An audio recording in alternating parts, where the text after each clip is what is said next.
what we thought we'd do today was use the opportunity to just discuss some highlights, I suppose, from the year. So you had the suggestion of us summing up sort of Keyd's year, really, given that it's been our birthday was at ProcureX. So now that it's been a year since the inception of the Procurement Centre of Excellence, we thought it was just a good opportunity to take Warren's idea of putting something in writing and actually bringing it to life a little bit. And hopefully through doing that, maybe highlight some stuff that some of you on the call might not have been aware of that's happened, or just to reignite some conversations around some of the things that we thought were really pertinent and in line with the purpose of the development of Keyd. So I don't know if you want to start off, Warren, and then there's an invite then for anyone else in the call to put their hands up and share. And I suppose we need to take it as an opportunity as well for any suggestions of what you'd like to see as we move forward then beyond Christmas and into the new year from a development perspective. So over to you. Thank you, Emma. Yeah, and so I don't have any slides for a change. So it's going to be a purely kind of verbal, sort of discussion really. So a bit less formal than usual. Not that it's ever terribly formal, but you know what I mean.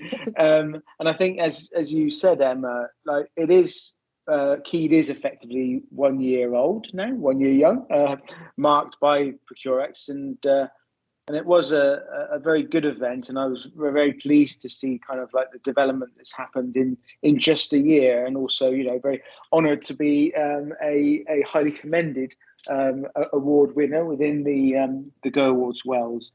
For this project as well. So I'd be really interested to hear kind of any reflections and also like lessons that we've learned collectively in just the space of a year. Things have changed in that time. The Social Partnerships and Public Procurement Wales Act has received royal assent, so has the Procurement Act 2023 received royal assent as well. So the kind of legislative pathway is almost set. We still have the Health Services Procurement Bill going through, but I think that's this is an opportunity to kind of reflect and also prepare for the path ahead towards the implementation timescales for the Procurement Act 2023 next year. So I was just going to start with a kind of a roundup, a Christmas special, if you like, of the Keyd Ranny sessions, which have been running throughout the year. We did take a bit of a break for the summer, but just to sort of refresh people's memory and sort of go through the sort of sequence of the sessions that we did that we ran for Keyd Ranny.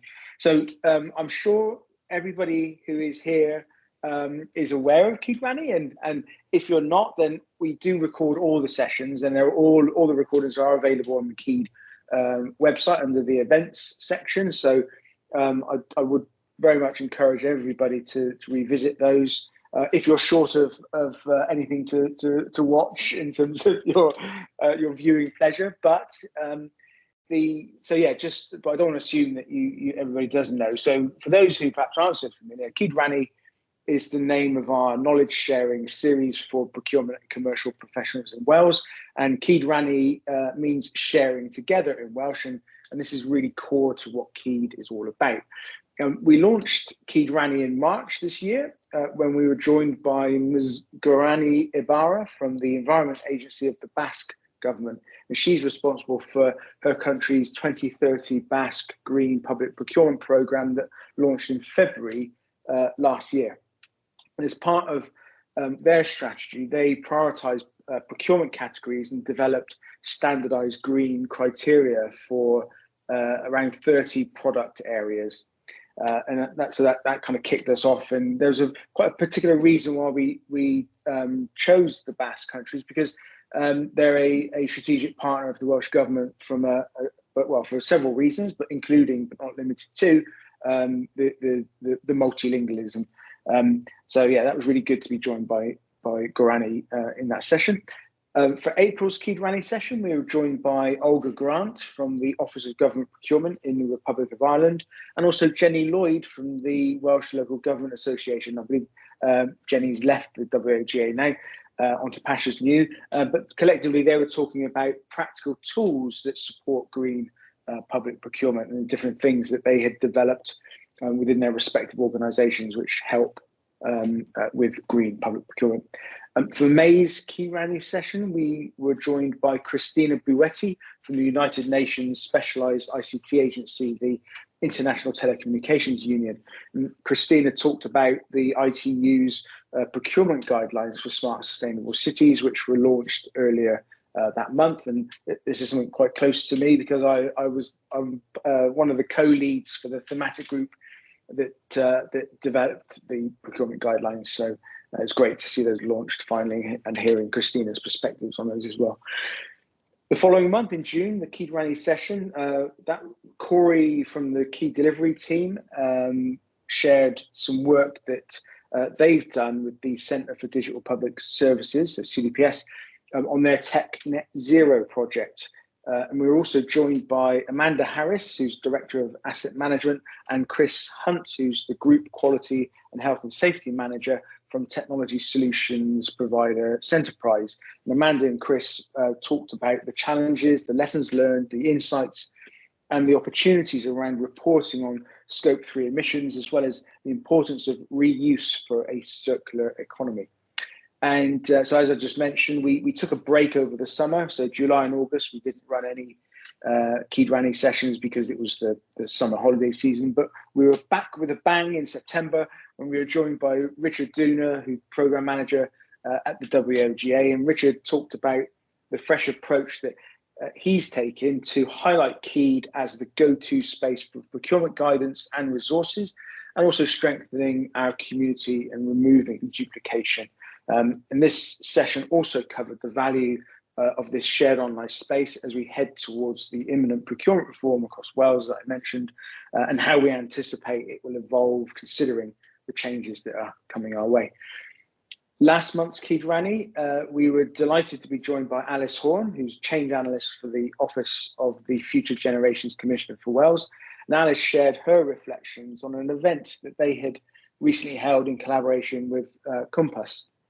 And this explored how to improve the economic, social, environmental and cultural well-being of Wales, including the supply side role of both the private and the social sectors.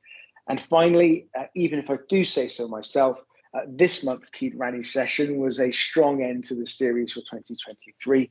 And we were joined by Dr. Jen Harris from the Open Data Services Cooperative and Sean Williams from My Society, who shared their perspectives on how open data standards, open data, digital experimentation, and cross-sector collaboration can deliver well-being impact for people and the planet.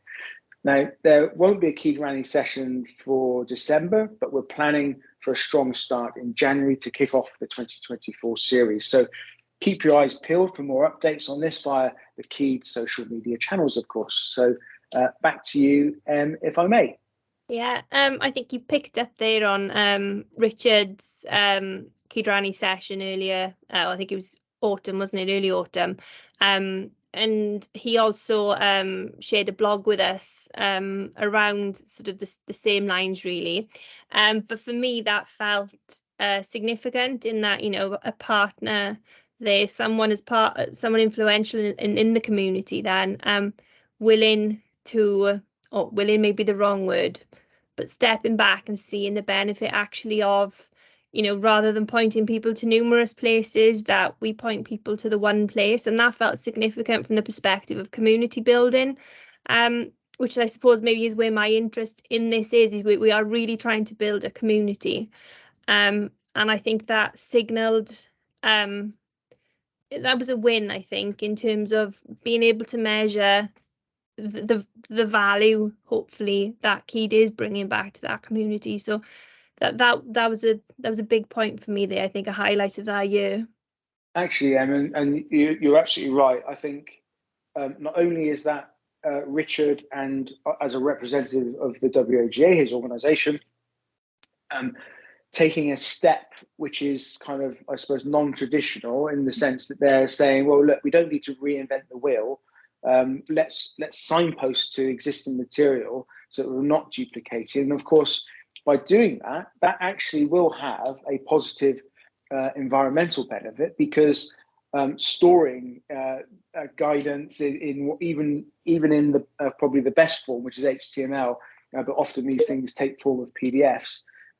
They do have compute and storage costs, and also then the processing requirements that go into that. It will have an environmental impact. So by not doing that, then actually I'm sure that somebody cleverer than I could calculate the environmental impact savings that will have produced. So yeah, I think it's a great example. I look forward to other examples like that kind of developing as we go through.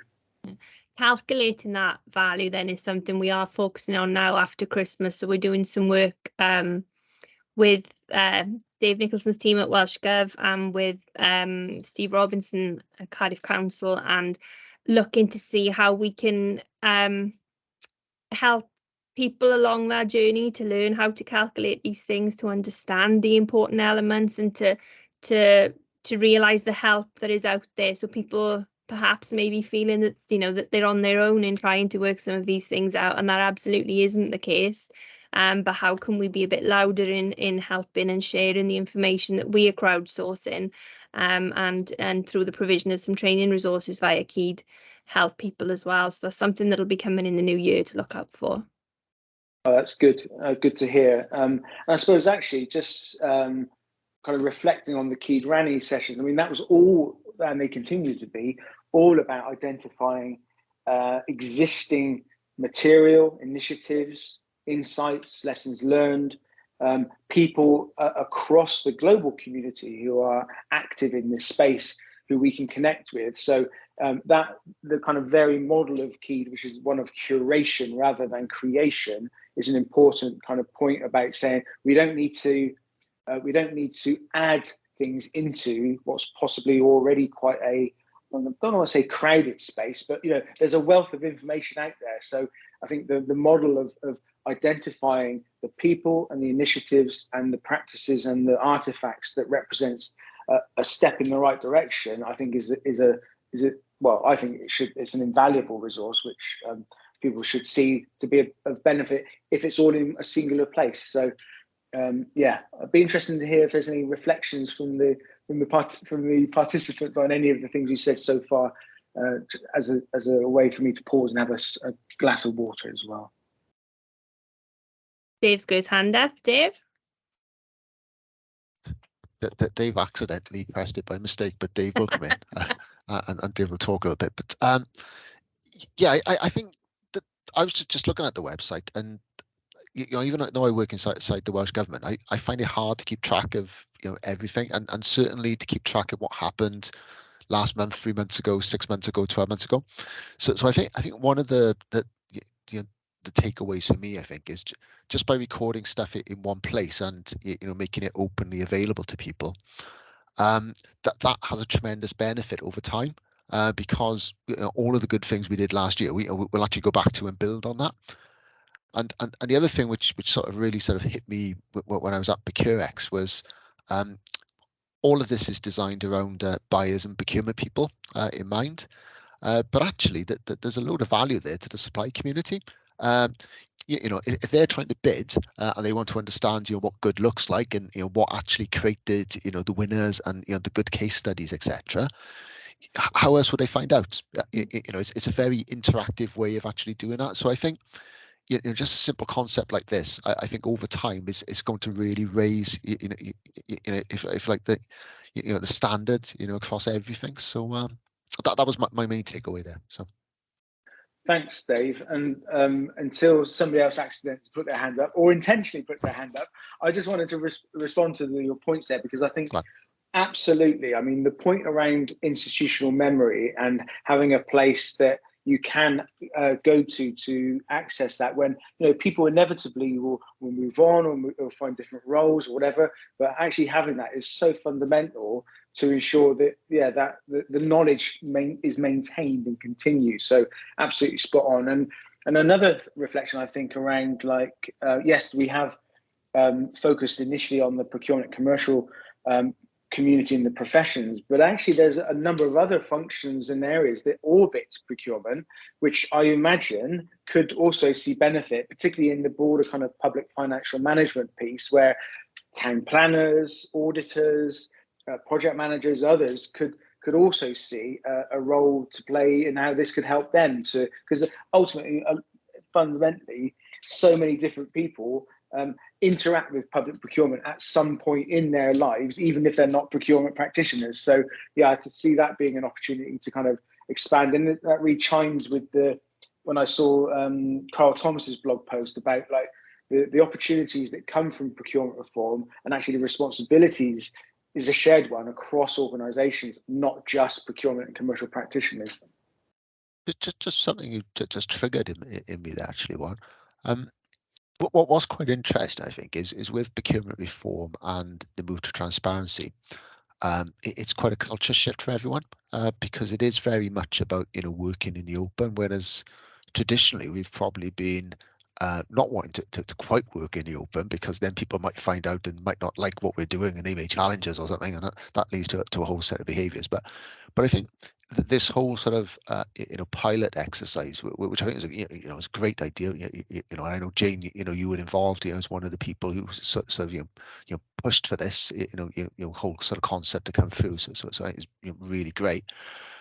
I think this whole concept has been about working in the open as well. So I think in a way it's almost been preparing some of the way ready for procurement reform and for the changes that will come with that, because it isn't just about producing some new notices. I think there's a whole mindset change as well, and that's where you get the real sort of I think benefits for the economy and the wider benefits you're looking at. So yeah, very interesting.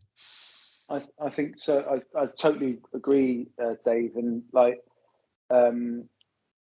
even just looking at the Procurement Act and the I think it's called the Competitive Flexible Procedure, or the Flexible Competitive Procedure. Those three words are in there some order. It's like there's a huge degree of flexibility to design an approach which matches your whatever you need to achieve in terms of well-being, impact, value from a broader perspective than what's traditionally economic value in terms of price. But to be able to accommodate environmental value, social value, cultural value, as well as economic value, and just that kind of I saw some guidance published recently by Cabinet Office talking about the Small Business Research Initiative, the SBRI, currently kind of sitting outside of the current public contract regulations 2015, but that kind of pre-commercial approach of incremental assessment, learning as you're going, targeting kind of incremental investment towards increasing your understanding in a complex problem space, can actually be applied into the commercial procurement space as well. So I think it's hugely exciting, and the art of the possible is all ahead of us. But I think, yeah, the role of KEED in being able to help people to build their confidence and capacity to address that is going to be really, really fundamental. Otherwise, my fear as a practitioner myself, but with high hopes, is that the flexibility allows people just to also carry on doing what they've always been doing, and that for me would be a real shame. What was quite interesting as well is, I think in the website, the procurement journey, which I appreciate it's just an initial sort of stab at it, but I know that there's plans to extend that out quite a bit, and then be able to hang off things like tools and information off that. And I noticed Brendan's on here from our sort of policy team. Being able to actually link procurement policy and the legislation into the procurement journey as well. I know that they're sort of all part of your plans, for the future. So it will just all grow, won't it? And it'll just become so useful. I think. Yeah, that's it. It's like we're having a fireside chat, Dave, which is like a continuation of your session at Procurex, isn't it? But I think again, you're absolutely right, and so it's almost like you planted that into this, knowing that we wanted to give an update on the kind of content side of stuff. But I will come to that in a second. But yeah, absolutely right, and we know again that Cabinet Office are doing some great work around like mapping the new regulations with the current regulations and also the PPNs from their perspective, which links to that, we can effectively do the same thing for the WPPNs and of course the ones that have been adopted by the Welsh Government as well. So yeah, I think that is a hugely important opportunity to, again, not reinvent the wheel. If we know that the team over there are doing some great stuff, then, and it's open to be reused, then why wouldn't we lean towards that team and collaborate and seek to do something together once and make it available across the wider public sector? Absolutely. There's a question there from Warren from Jane Warren in relation to accessing the knowledge element that was mentioned. Which bit specifically do you mean there, Jane? I didn't know you. What's the Welsh word you said? So Cyd Rally. What Oh, were you Cyd saying? Rally. Sorry, yeah, Cyd Rally. I only do school Welsh for my sins. There we are. Okay, so where do I find Jane. out about? I didn't know about that. So where do I find it? I saw that you went to the Basque Country on LinkedIn, but I've been trying to find it on LinkedIn. I can't find it anywhere. So if I was to cross-reference any of that or know about things that are coming up, or is that just something that you do as part of? I'll share a link now. Thanks. Yeah, they're all on YouTube, aren't they, as well? Because I think all of these, they record them and they've got their own channel. So you can watch it back whenever. One of the developments we're looking for, actually, Jane, and I think that's probably quite a pertinent question that you've been looking and haven't been able to find that. Yeah. One of the developments that we are bringing out next on the website is we're moving away from sort of case study blogs, and we're looking at introducing news and updates in there so that we can be more proactive in showing you where things live within the website. And you know, it changes and it goes, but I think that's a really good example of one of the things that we can definitely pull to the front in that minor amendment we're going to make. But I'll share the link. It's a bit like Paris and Paris, isn't it, Warren? Oh my goodness, where I'd rather be. Awesome. Who had to get that in. I've learned a new word today anyway. I'm so happy about that. I'm going to be talking about it all the time now. I've had several occasions to be able to kind of lightheartedly refer to Paris and Paris. So for the rest long may of it continue. Exactly right. The rest Paris of is more beautiful than Paris. When Jane and I first met, and I said that I lived in Paris, she thought I said Paris, and so anyway, it was a long-standing joke now. Expecting it to be a Welshman, you see, so I just thought, obviously it's going to be Paris, isn't it? And I was like, oh, it's so exciting! I said, I used to live there.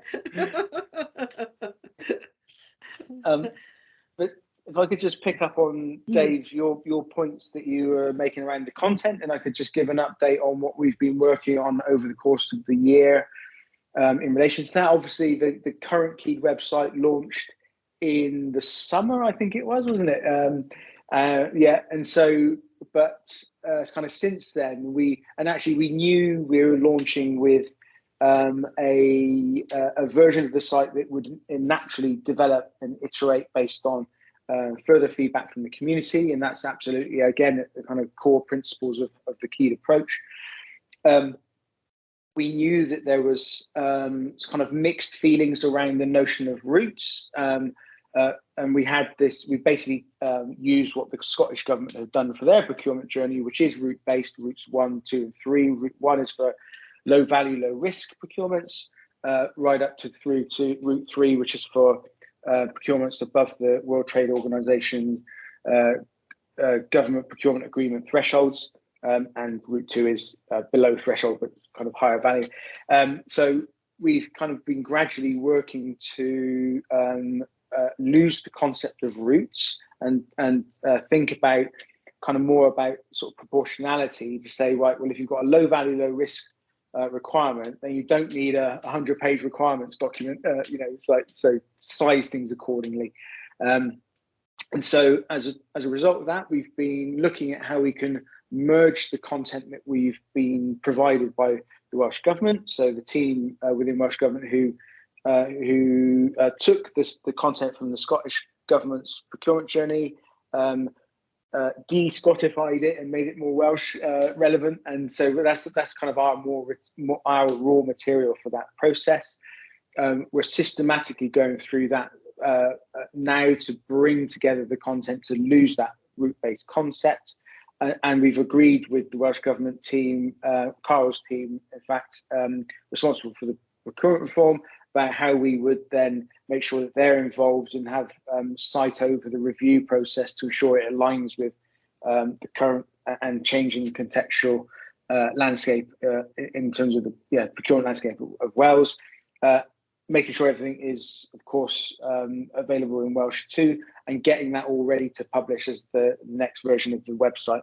I've already mentioned that we're through Dave's relations with the Cabinet Office, we're looking at what they're doing, and they've actually developed a fairly similar approach to what we're talking about, but their high-level structure for the commercial life cycle is actually based on 4 stages rather than our current 3.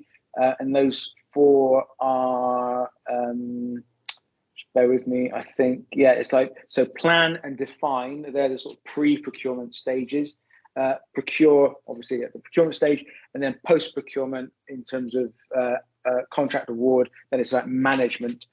Together those kind of 4 sections are how the Cabinet Office is structuring their development, as we've already mentioned. So we're also kind of aligned to that, so it makes for an easier opportunity to replicate and to reuse material that they're producing. I think what's interesting also about the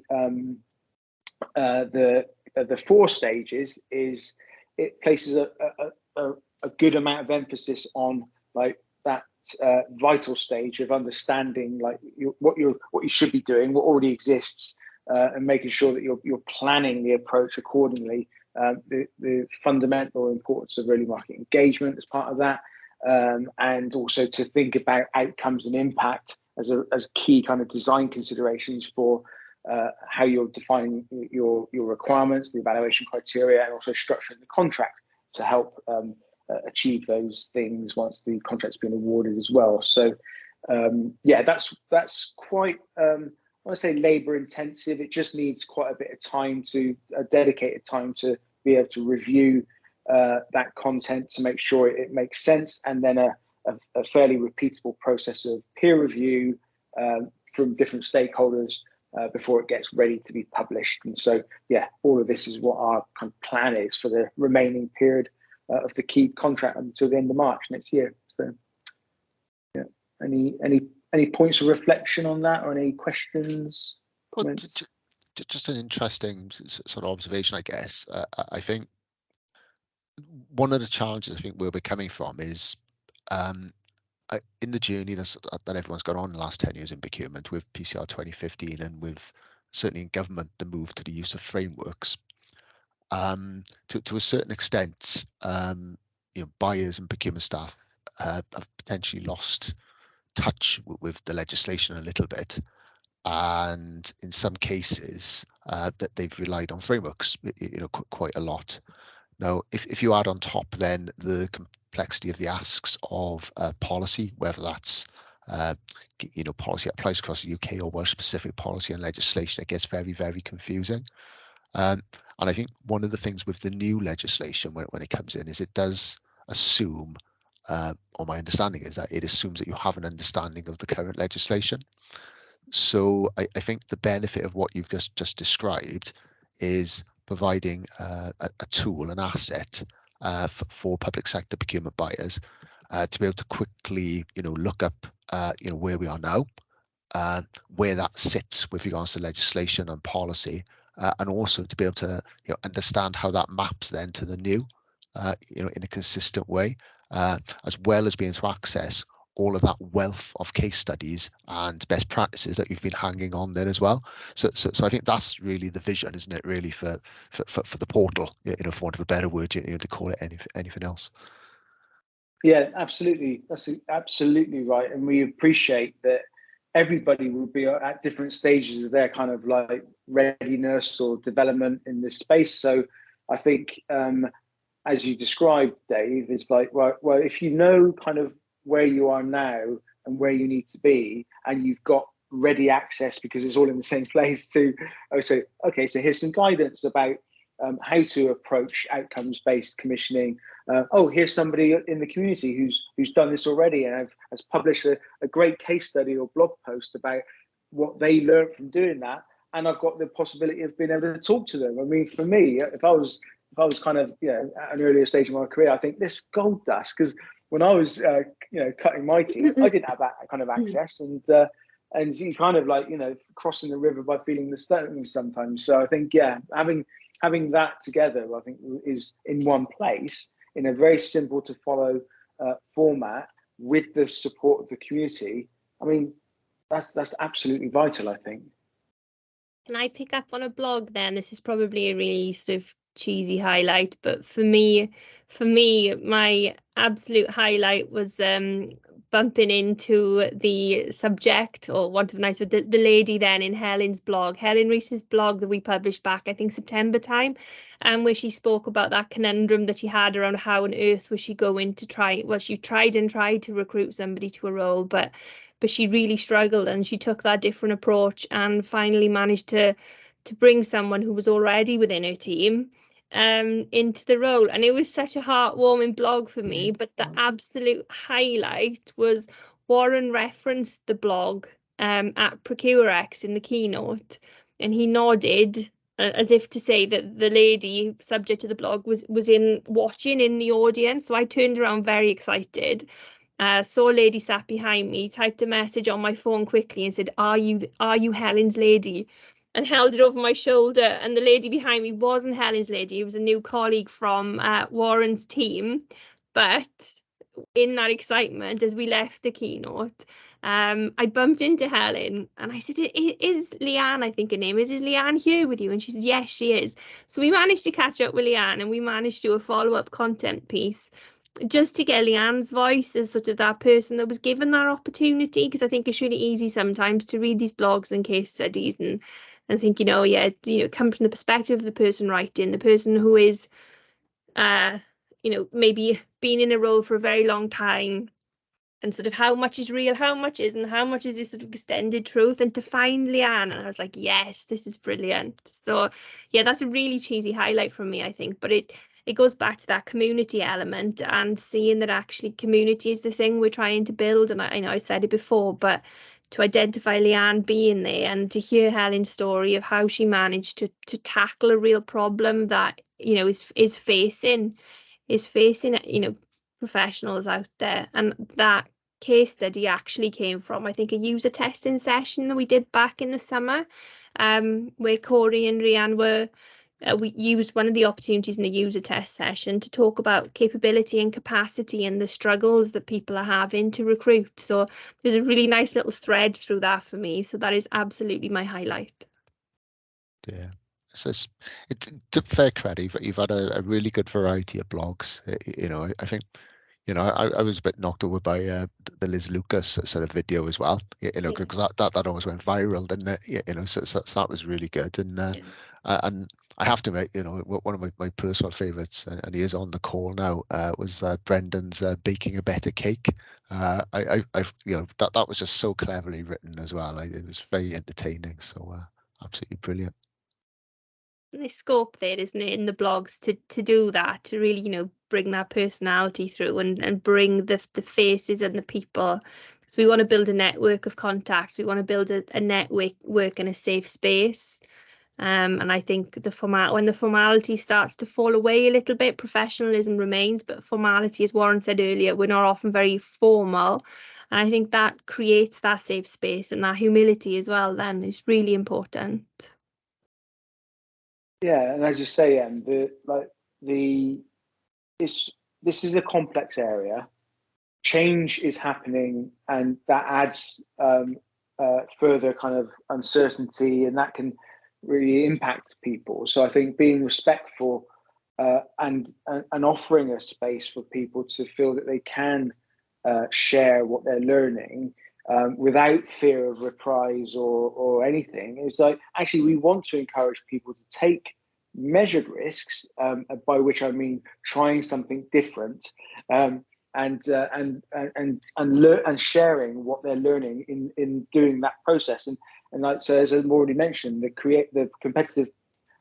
flexible competitive procedure, if that's what it is, allows for exactly this. So I think it kind of goes part and parcel with the new regulations in terms of the Procurement Act 2023, and the ability to take an experimental, a kind of an inherently digital approach of understanding needs of people that aren't currently being met, and using procurement as a lever to help achieve that, thinking about outcomes and impact and benefit, absolutely vital.